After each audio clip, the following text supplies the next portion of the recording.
Oh, for fuck's sake, not again.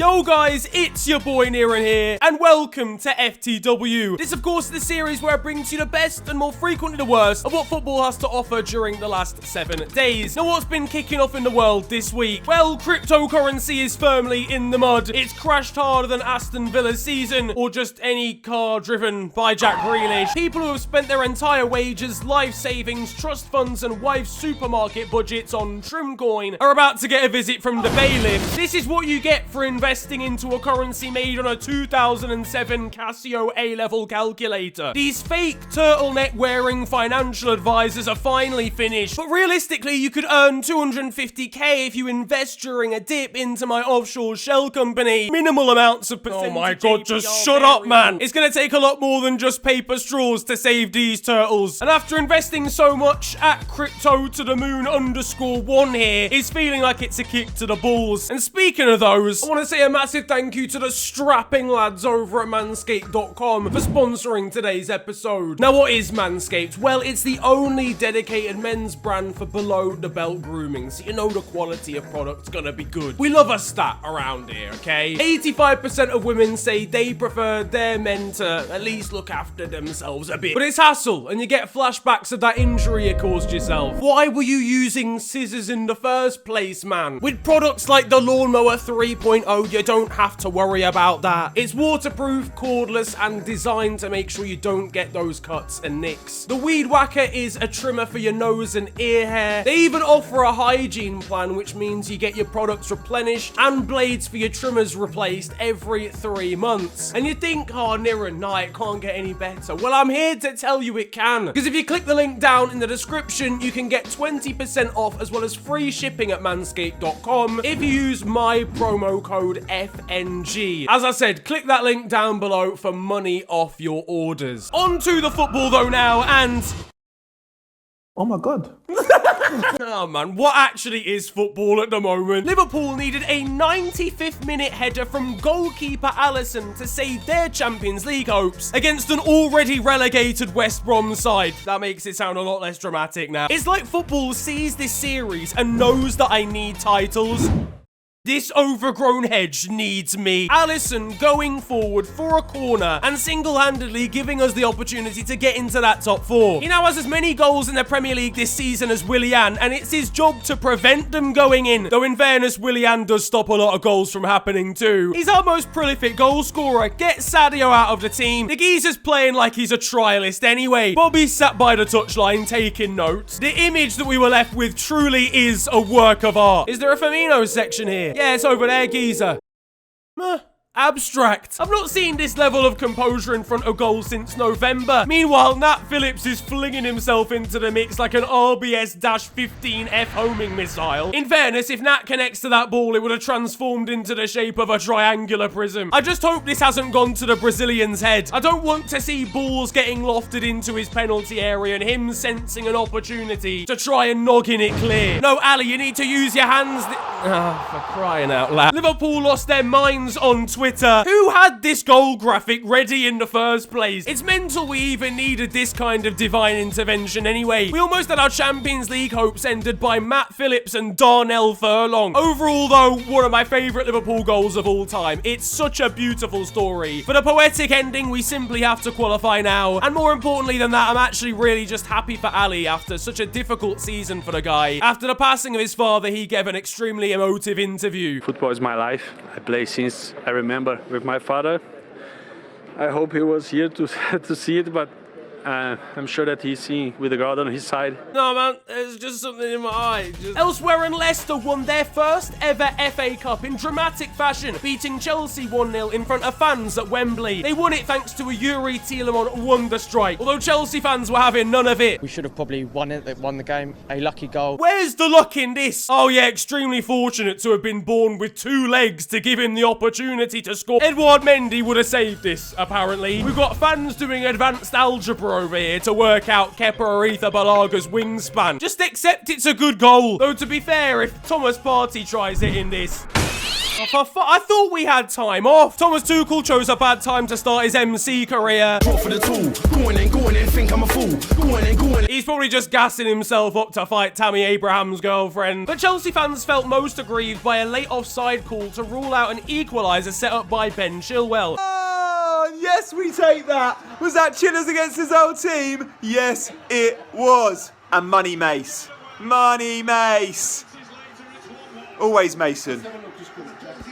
What happened? It's offside. Fuck.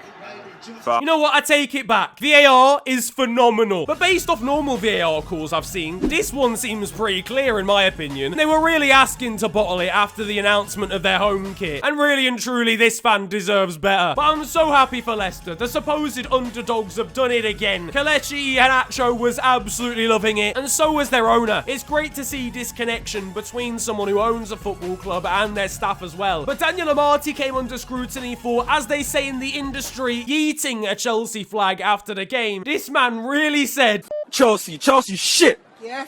Chelsea what? You. Chelsea pussy or what? Say something. But Chelsea got their revenge in the Premier League fixture just a few days later with a 2-1 victory to harm Leicester's Champions League hopes. Thiago Silva has a burner Twitter account and he saw the video on it. Ah, Daniel, mate, where did it all go wrong? Timo Werner scored yet more disallowed goals. He'd actually be a great striker if he understood the laws of the game. Meanwhile, in the world of Tony Rudiger. He is in the mood.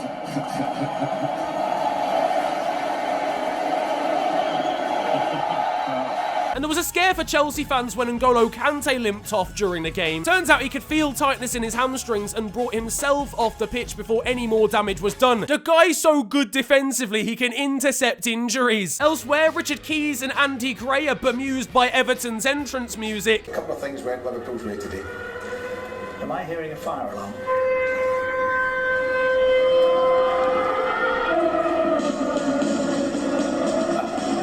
You should know what that is. I never knew. Yeah, it starts like that. It starts with the alarm. And Champions League final ticket prices were released. It turns out some fans will have to spend £500 to be in attendance. There'll be interesting scenes when they all realise that a wheelchair access ticket is only 60 quid. You should know by now, after my more FTW this week, link in the description, that Harry Kane has announced he wishes to leave Spurs in the summer. He announced he wanted to leave Tottenham with this inspirational quote. I'm sorry, you can tell this is fake. That vocabulary is far too advanced for him. Daniel Levy set his demands on the table. Alright, so we want £226 million plus a new left back. Alright, yeah. A new stadium, but you just got, and then 45% shares in your club. Poor Harry, man. No one can afford the guy. The depression's gonna set in when Jurgen Klopp calls him bidding £27.50 in a meal deal. You can understand why he wants to leave after this own goal from Sergio Reguilon. It defies description. And on top of that, this kit, it's almost as bad as the nuclear reaction one from last week. They managed to gentrify the entirety of Nigeria. Meanwhile, Edinson Cavani is on fire right now, but Manchester United are still dropping points at the hands of Fulham and a 4-2 defeat against Liverpool, otherwise known as the best football team in the world. And this is even with Reece Williams and his 1998 Vauxhall Astra mobility. He moves like he's on 1-bar Wi-Fi connection. Over at Man City though, and Pep Guardiola's loving life. That, though, will be until he sees that Dele Alli is piping his daughter. He's used to being on the benches, Dele, and he's finally managed to score from it. Turns out he's dating the Spanish coach's daughter, or it would seem anyway. This is the closest Spurs have come to turning over a Guardiola since he arrived in the Prem. He's probably giving the guy tactical advice from the other end of the bedroom. Only home fans are allowed at games right now, and a group of Arsenal fans managed to sneak into Selhurst Park this week. They couldn't help celebrating their winner. It's a shithousery award for the group. One Liverpool fan set up a Twitter account dedicated to Diogo Jota updates this week. 1 hour later and it was announced he was out for the season. Meanwhile, there's the news that Roy Hodgson is stepping away from the world of football coaching. It's been an impressive career for the geezer, especially after witnessing both of the world wars. Over in Germany, Robert Lewandowski has equaled Gerd Muller's record of 40 goals in a league campaign. I would show you, but Bundesliga copyright rules are so strict, so here is a still image instead. Oh, for fuck's fuck's sake, man. Staying on the German theme, and Dortmund won the DFB Pokal with a 4-1 win over RB Leipzig. Erling Haaland gave his summary of the game. First half was good, but second half was shit. His hardware just simply doesn't allow him to lie, you see. Jude Bellingham posted an Instagram story alluding to the fact that he's gone from relegation scraps with Birmingham to winning trophies. They retired his shirt just for him to make a mockery of the whole football club. Meanwhile, the players found their own way to celebrate with the manager.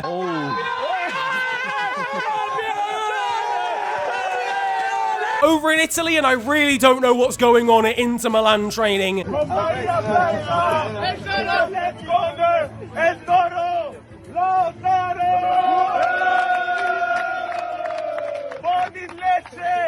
have many titles. We are training Mr. Blocky,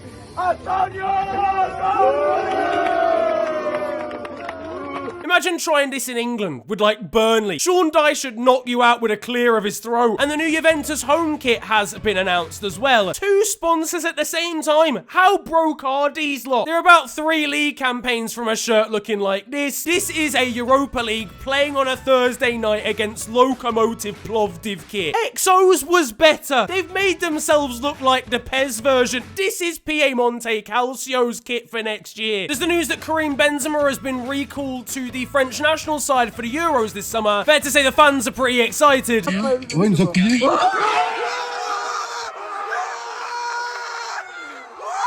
it might not go down well with Olivier Giroud. After being asked whether he should start for France on Insta Live, Benzema compared himself as an F1 car to Giroud as a go-kart. We've got live footage of Karim when Olivier confronts him in training. Someone said it, innit? Not me, innit? But I agree with that person as well, innit? But I was not the one that, you know. And in Spain, Barcelona have completely bottled La Liga after a loss to Celta Vigo. I think this club graphic sums up the future for Koeman. Somebody save this man, honestly. He's had enough here. It's now a hostage situation at this point. I'm gonna get you out of here.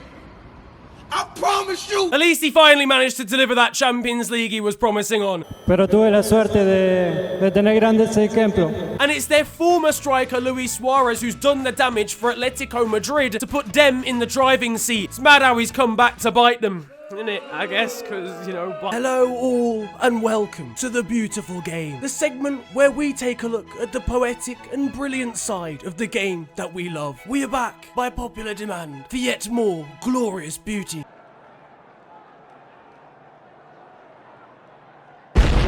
And that concludes The Beautiful Game. Over at Brentford, and forward Brian Mbeumo had an interview whilst getting a haircut this week. Yeah, thankfully we're only down by 1 at the moment. Oh, you want a number 1? No, I mean... Meanwhile at Schalke, Henning Matriciani made his debut for the club this week at the age of 21. 21! How stressful is it over there? The kid was born with a mortgage and 3 children. At Marseille, and Florian Thauvin took a picture with himself. Meanwhile, Arsenal announced the signing of a Kenyan 10-year-old to their youth academy this week by the name of Leo Messo. This is the level we're at Arsenal. They've had to sign stunt doubles, and he definitely doesn't look like Leo. Over at Belgium, and Michy Batshuayi accidentally posted that he was going to be playing in the Euros before the national team had even announced it. Decent enough save from him. And there was the crazy scenes in the Turkish final day of the season where Besiktas won the league by 1 goal's worth of goal difference. You just start watching Garden Bowls if you're Galatasaray, don't you? Over in Poland, and we've got this transfer announcement.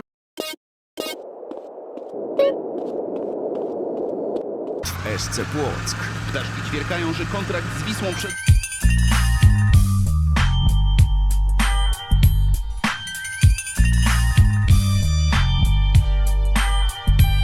Over in Russia, and Rubin Kazan are celebrating qualifying for European competition. Their manager looks like he's loving it.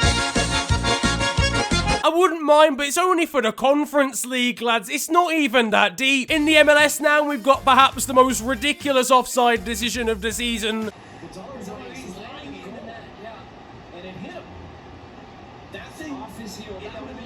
There's the incredible story in South America where River Plate currently have 20 players unavailable due to a COVID outbreak. They were still forced to play their next game against Santa Fe though. With that, they weren't able to field any substitutes. And with all their goalkeepers ill, they had to play midfielder Enzo Perez in between the sticks. Not only did they keep it competitive, they won the game 2-1. Over in the Icelandic Women's Premier Division, we've got a slightly unfortunate turn of events for one opponent here. Get the fuck off me, man. What the fuck? And back at the Copa Libertadores, two sides kicked off their most recent match already down to 10 men. That's because there was a fight in the tunnel between Nacional and Atletico Nacional players, in which each side had a player sent off before we'd even got into the changing rooms. But now it's time for the moment you've all been waiting for, because over in Romania, really and truly, we all know this is a division of top tier quality. 10 out of 10 footballing prowess, tactical know-how and teammate chemistry that would make any league jealous. Never, listen. Over in the American 4th tier, and we've got this centre-back scoring an outrageous bicycle kick goal in the 90th minute. Fucking hell, tackled by two people at the same time. At least it can't get any... And back in South America, we've got this filthy double nutmeg.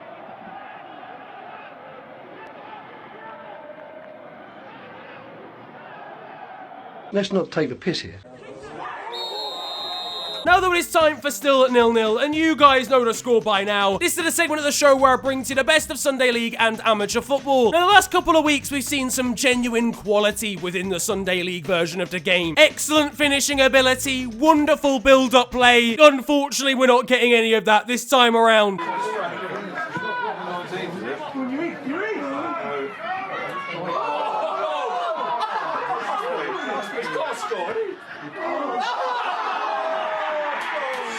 On to the weird stuff though now. Over in Northern Ireland, and Crusaders keeper Johnny Tuffy was sent off in their cup semi-final after saving 3 separate penalties, but having been off his line for every single one of them. Nigerian striker Taiwo Awoniyi has finally received a UK work permit almost 6 years after originally joining Liverpool. Having spent that time out on loan, he's finally been granted the opportunity to play for his parents' side, but is most likely going to be sold in the summer. The father of a Genoa striker and former Roma youth graduate was arrested at Roma's training ground after causing disruption and attempting to damage the cars of executives at the club. He's definitely that dad that shouted at 11-year-olds at youth level. And finally, a Chinese businessman has bought a Chinese club by the name of Zibo Kuju. They're in the 2nd tier of the league system over there, and he's ordered the club to play his son, who on the face of it doesn't look like he had a strong pre-season. But look, he might bring one out of the bag if Eden Hazard can do it. That though is going to wrap up football this week, and I hope you have enjoyed it. If you have, then feel free to slap a like on the video and subscribe if you're new to the channel. You can also follow me on social media. It is at @officialfng on Twitter and on Insta. But it's been a pleasure ranting at you guys today. Have a wonderful day, enjoy yourselves, and goodbye.